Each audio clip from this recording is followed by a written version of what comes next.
मित्रों, मैं एनडीए की इस विशेष प्रेस वार्ता में मैं आप सबका स्वागत करता हूं। आज की हमारी जो प्रेस वार्ता है ये अभी हाल ही में संसद के शीतकालीन सत्र में आदरणीय प्रधानमंत्री जी ने विकसित भारत की संकल्पना को आगे बढ़ाने के लिए देश की आधारभूत इकाई ग्रामीण क्षेत्र में अस्थायी इंफ्रास्ट्रक्चर और रोजगार सृजन के लिए जो महत्वपूर्ण कदम उठाए हैं वह एक नए अधिनियम के रूप में, जिसमें विकसित भारत गारंटी फॉर रोजगार एवं आजीविका मिशन ग्रामीण एक्ट 2025 इस बात को लेकर के एक महत्वपूर्ण अधिनियम पारित हुआ है जो भारत के ग्रामीण विकास की दिशा से एक मील का पत्थर साबित होने जा रहा है। मित्रों, ये प्रेस वार्ता करने की आवश्यकता इसलिए पड़ी है क्योंकि जिन लोगों ने देश के अंदर लंबे समय तक देश के संसाधनों पर डकैती डाली, देश के एक गरीब को भूखों मरने के लिए, देश के नौजवान को पलायन करने के लिए, बेरोजगारी का दंश झेलने के लिए मजबूर कर दिया था, वे लोग इस प्रकार के रिफॉर्म का और इस प्रकार के एक पारदर्शी और ग्रामीण भारत के विकास का और विकसित भारत की संकल्पना का समर्थन करेंगे तो कहीं उनकी पोल न खुल जाए, क्योंकि फिर जनता जनार्दन उनसे प्रश्न करेगी कि आखिर तुम्हें भी तो मौका मिला था, तुमने ये क्यों नहीं किया। कांग्रेस और उनका इंडी गठबंधन इस महत्वपूर्ण अधिनियम को लेकर के कई प्रकार के प्रश्न खड़ा कर रहा है। आश्चर्य होता है कि देश के हित में, श्रमिकों के हित में, किसानों के हित में, गांव के विकास के हित के लिए उठाए गए जिस महत्वपूर्ण कदम का समर्थन होना चाहिए, जिसका स्वागत होना चाहिए और आदरणीय प्रधानमंत्री जी के प्रति, एनडीए के प्रति जिस इंडी गठबंधन को आभार व्यक्त करना चाहिए, आभार व्यक्त करने की बजाय वह भ्रष्टाचार को प्रोत्साहित करने के अपने पुराने कारनामों को ही खुल के समर्थन कर रहा है। बीपी जी रामजी एक्ट 2025, अगर हम इसकी उन विशेषताओं को देखेंगे, एक पारदर्शी प्रक्रिया, रोजगार सृजन की अधिक गारंटी और ग्रामीण क्षेत्र में अस्थायी परिसंपत्तियों के निर्माण के लिए यानी ग्रामीण इंफ्रास्ट्रक्चर में वृद्धि करने के लिए एक महत्वपूर्ण अधिनियम पारित हुआ है और यह विकसित भारत की आधारशिला बनेगी। विकसित भारत का लक्ष्य तभी साकार हो सकता है जब राज्य विकसित होंगे। राज्य विकसित तब होंगे जब हमारी आधारभूत इकाई गांव है ये विकसित होंगे। ग्रामीण अर्थव्यवस्था को जब हम सशक्त बनाएंगे, किसान हमारा आत्मनिर्भर होगा, श्रमिक को सामाजिक सुरक्षा और उसको सम्मान सुनिश्चित होगा, तब विकसित भारत की संकल्पना आगे बढ़ेगी। और उसी विकसित भारत की संकल्पना को आगे बढ़ाने के लिए उठाया गया एक महत्वपूर्ण क्रांतिकारी कदम है। मैं इसका स्वागत करता हूं और आदरणीय प्रधानमंत्री जी के प्रति उत्तर प्रदेश वासियों की ओर से हृदय से आभार भी व्यक्त करता हूं। मित्रों, यह नया कानून बनना इसलिए आवश्यक था क्योंकि जिस मनरेगा की चर्चा कांग्रेस और उसके सहयोगी दल आज ढोल पीट करके कर रहे हैं, हमें उनकी उन विफलताओं की भी चर्चा करनी चाहिए और उसके बारे में भी सोचना चाहिए। खासतौर पर अधूरी और अस्थायी परिसंपत्तियां जिनका कोई दीर्घकालीन लाभ नहीं, फर्जी जॉब कार्ड, फर्जी हाजिरी, भुगतान में कटौती जैसे व्यापक भ्रष्टाचार की शिकायतें हर एक जनपद से और हर ग्राम पंचायत से ये सुनने को मिलती थी। कमजोर सोशल ऑडिट और शिकायत के निवारण की भी कमजोर व्यवस्था, प्रशासनिक क्षमता की बाधाएं, मजदूरी में देरी जैसी समस्याएं इसमें लगातार चलती गई। खेती के मौसम के समय किसानों को मजदूर की संकट देखने को मिलते थे और एक श्रमिक जो ईमानदारी से काम कर रहा है, जब उसको काम की आवश्यकता है तब काम की गारंटी नहीं मिल पाती थी, और अगर उसने काम भी किया है तो उसको समय पे भुगतान नहीं होता था। रोजगार सृजन का विकास और अस्थायी परिसंपत्तियों के निर्माण का एक अस्थायी मैकेनिज्म इस योजना से बनाने में पूरी तरह विफल रही हैं, और इसलिए अब नए संशोधन में रोजगार की गारंटी 100 दिन से बढ़ाकर के 125 दिन किया गया है। साप्ताहिक वेतन यानी साप्ताहिक भुगतान होगा। ऐसा नहीं कि महीनों और वर्षों लग रहे हैं, अब हर सप्ताह लेबर ने काम किया तो साप्ताहिक उसे भुगतान होगा, और देरी होगी तो इसका मुआवजा भी देना होगा, यानी उसके लिए अतिरिक्त तो उसको ब्याज देना होगा। समय पर काम नहीं मिलने पर बेरोजगारी भत्ता अब कानूनी अधिकार हो गया है।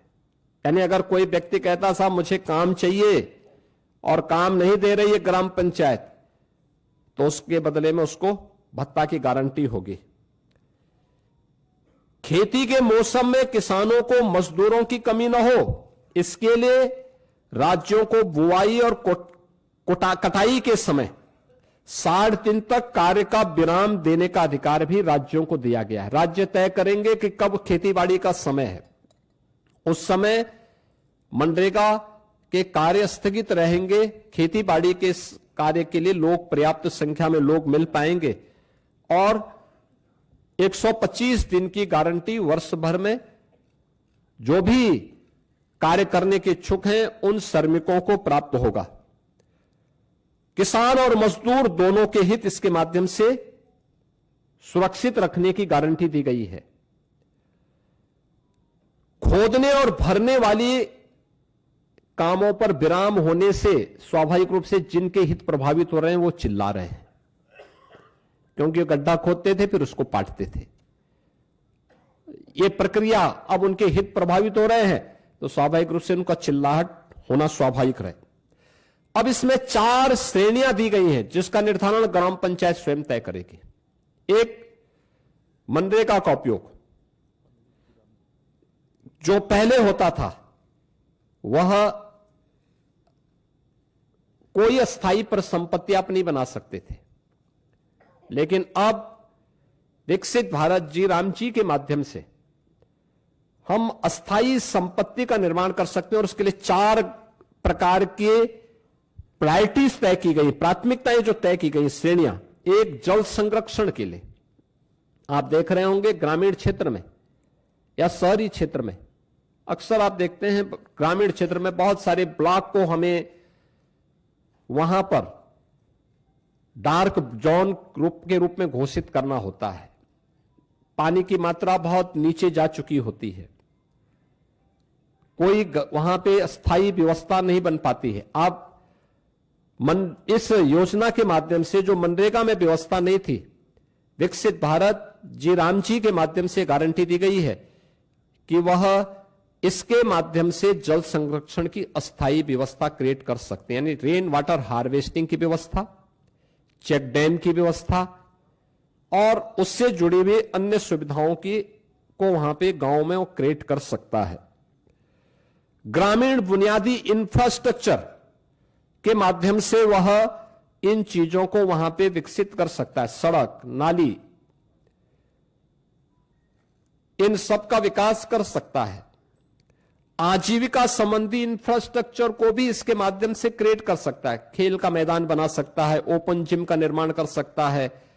गांव के पास पैसा है, गांव के पास लैंड है, गांव की मार्केट मंडी बना सकता है। गांव में सड़कों पे जहां तहां जो मंडी बनी हुई है उसको हटाकर उसको व्यवस्थित रूप से दुकानें बनवा करके एक अच्छे खाली जगह पर उसको अस्थायी रूप से सड़क से हटा करके एक सिस्टम के साथ जोड़ सकता है, जिससे सुरक्षा की गारंटी उस दुकानदार के पास भी हो जाएगी और साथ साथ गांव के पास एक इनकम का माध्यम भी हो जाएगा। इस प्रकार की उसको भी किया जा सकता है। और प्रतिकूल मौसम घटनाओं से निपटने और आपदा तैयारी हेतु भी विशेष कार्य किए जा सकते हैं, यानी बाढ़ प्रबंधन के लिए गांव से जुड़े हुए छोटे छोटे कार्य हैं, उसके लिए शासन पे उनको निर्भर रहना पड़ता है। अब इसके लिए निर्भरता की आवश्यकता नहीं, ये सारी चीजें वहां पर उपलब्ध। आप इस विकसित भारत जी राम जी की इस स्कीम के माध्यम से इस अधिनियम आपको ये गारंटी दे रहा है। टेक्नोलॉजी को कानूनी अधिकार के रूप में अब शामिल इसके माध्यम से किया गया है। बायोमेट्रिक उपस्थिति, geo tagging, satellite imaginary, real time mobile app monitoring और EI से निगरानी और सीधे डिजिटल भुगतान, यानी अब हाजिरी भरने की औपचारिकताएं नहीं होंगी। अब जो भी होगा बायोमेट्रिक उपस्थिति के माध्यम से होगी, जियो टैगिंग के माध्यम से होगी, सैटेलाइट इमेजनरी के माध्यम से अस्थायी परिसंपत्ति का निर्माण हुआ है कि नहीं हुआ है, real time mobile app monitoring भी होगी, EI टूल का भी इस्तेमाल वहां पे हो सकता है और सीधे डिजिटल भुगतान DBT के माध्यम से हम श्रमिक के खाते में सीधे पैसा भेजेंगे, ये इसके माध्यम से होगा। फर्जी नामों पर पैसा उठाने का खेल अब हमेशा के लिए बंद। आपने देखा होगा इससे पहले समाजवादी पार्टी के समय में सोनभद्र में मनरेगा का भयंकर घोटाला हुआ था, CBI की इंक्वायरी उस समय उसकी चल रही है। यह भी उनके समय में लगातार होता रहा है। 6 माह में अनिवार्य सोशल ऑडिट, डिजिटल और समयबद्ध बहुस्तरीय शिकायत निवारण, जिला लोकपाल की व्यवस्था और केक के मानकों के अनुरूप ऑडिट की व्यवस्था भी इसके माध्यम से रहेगी। दूसरा, वित्तीय अनुशासन के साथ साथ यह संघीय संतुलन को बनाए रखने में भी एक बेहतर योगदान ये नया अधिनियम हमें देने जा रहा है, जिसमें केंद्र राज्य की साझेदारी 60-40 की हो गई। स्पष्ट वार्षिक बजट, लेकिन काम मांग आधारित ही रहेगा, यानी काम जो मांगेगा गांव में मांगेगा उसके अनुरूप ही वहां पे उसको कार्य भी दिया जाएगा। राज्यों को अधिक वित्तीय भागीदारी से में स्वामित्व, निगरानी और उसकी गुणवत्ता सुधार, ये राज्यों को इसका पूरा वो दिया गया है कि राज्य इसके लिए करेंगे। और मेरा मानना है कि कुल आवंटन में वृद्धि करके राज्यों को इस मनरेगा की तुलना में अगर इस नई स्कीम के माध्यम से आप देखेंगे तो विकसित भारत जी राम जी के माध्यम से 17,000 करोड़ रुपए अधिक धनराशि इसके माध्यम से प्राप्त हो सकती है। इसमें राज्यों को, यानी इससे पहले होता क्या था मनरेगा में, जिन राज्यों में श्रमिक कम है, जिन राज्यों में गरीबी कम है, उन राज्यों में पैसा ज्यादा जाता था क्योंकि फर्जी भुगतान होता था। लेकिन अब जिन राज्यों में लेबर क्लास ज्यादा है, जिन राज्यों में उन लोगों को, श्रमिकों को रोजगार की गारंटी मिलनी चाहिए, उन राज्यों को इसके माध्यम से ज्यादा कार्य मिलेगा, श्रमिकों का अधिकार बढ़ेगा, भुगतान उनका सुरक्षित होगा, किसान को समय पर भी श्रम उपलब्ध होने लगेगा। अब रोजगार केवल राहत का माध्यम नहीं, अभी तो यह विकास और आत्मनिर्भरता का भी आधार बनेगा। यानी आपने देखा होगा, इससे पहले मनरेगा में क्या करते थे, सब रोजगार सृजन करना, एक बार गड्ढा खोदो फिर उसको पाट डालो। अब ये नहीं, अब कोई भी रोजगार होगा तो अस्थायी संपत्ति के निर्माण को लेकर के होगा, अस्थायी संपत्ति उसके माध्यम से बननी है। और विकसित भारत 2047 के विजन के अनुरूप ग्रामीण भारत अब राष्ट्र निर्माण पर और अधिक सक्रिय भूमिका का निर्वहन इसके माध्यम से कर पाएगा।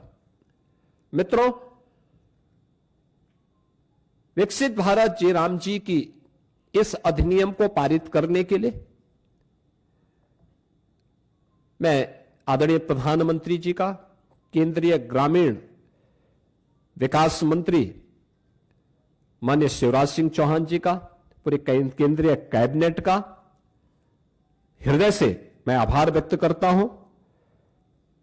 और मैं इसलिए भी धन्यवाद देना चाहूंगा कि उत्तर प्रदेश जैसे राज्य को इससे काफी लाभ होगा और उत्तर प्रदेश सरकार इस कानून को पूर्ण संवेदनशीलता के साथ, पारदर्शी तरीके और प्रभावशीलता के साथ उत्तर प्रदेश में हम लागू करके रोजगार की एक नई गारंटी के साथ प्रदेश के अंदर हम लागू करेंगे।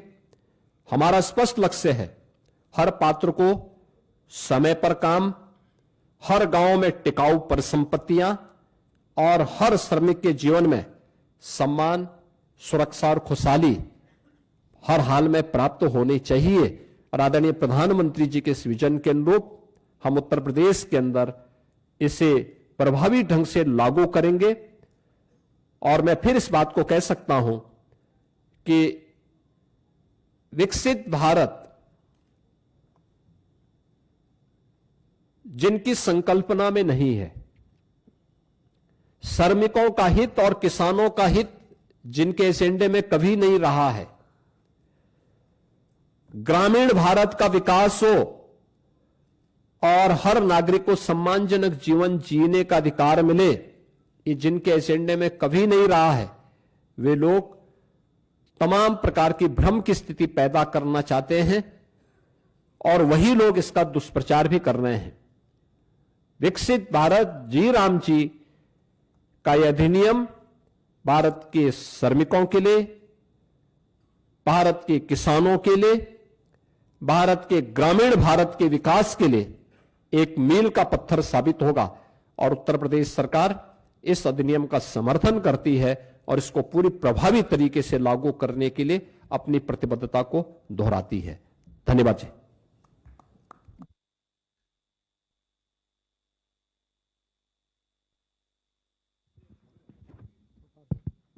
देखिए, उत्तर प्रदेश में 57,600 से अधिक हमारी ग्राम पंचायतें हैं और अगर रेवेन्यू विलेज की बात हम करें तो 1,05,000 से अधिक हमारे पास रेवेन्यू विलेजेज हैं। उत्तर प्रदेश के अंदर आज भी हमारी लगभग 67 से 70% आबादी ग्रामीण क्षेत्र में निवास करती है। उत्तर प्रदेश भारत का फूड बास्केट भी है, तो स्वाभाविक रूप से अन्नदाता किसान और श्रमिकों का बेहतर समन्वय यूपी के अंदर है।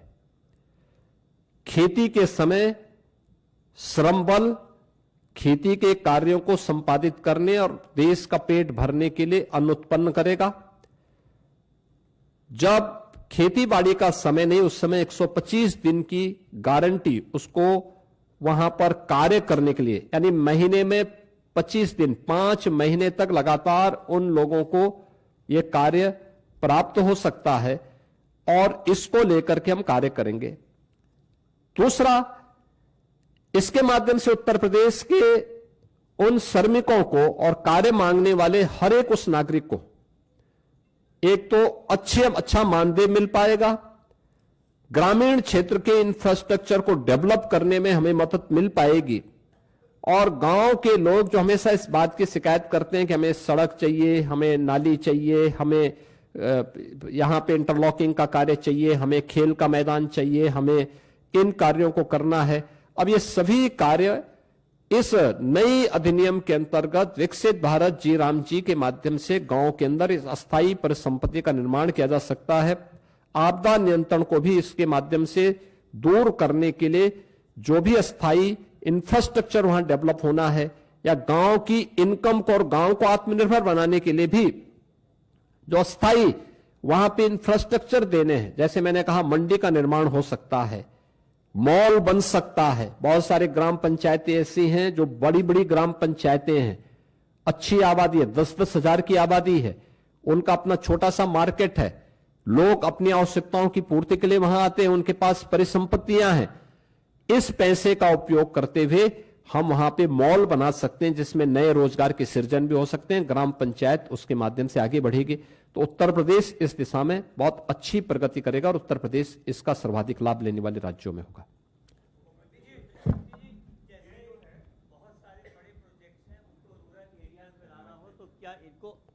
मुख्यमंत्री जी, अगर बड़े प्रोजेक्ट्स हैं उनको रूरल एरियाज में एम्बिशियस ग्रोथ प्लान है उसमें लेके आना हो, तो क्या इसको जी राम जी को आउटसोर्स करेंगे? देखिए, मैं कहा ग्रामीण अर्थव्यवस्था को आगे बढ़ाने के लिए, ग्रामीण इंफ्रास्ट्रक्चर को विकसित करने के लिए, ग्रामीण इंफ्रास्ट्रक्चर और आजीविका को विकसित करने के लिए विकसित भारत जी राम जी का बेहतर उपयोग हो सकता है और इसका हम उपयोग करेंगे।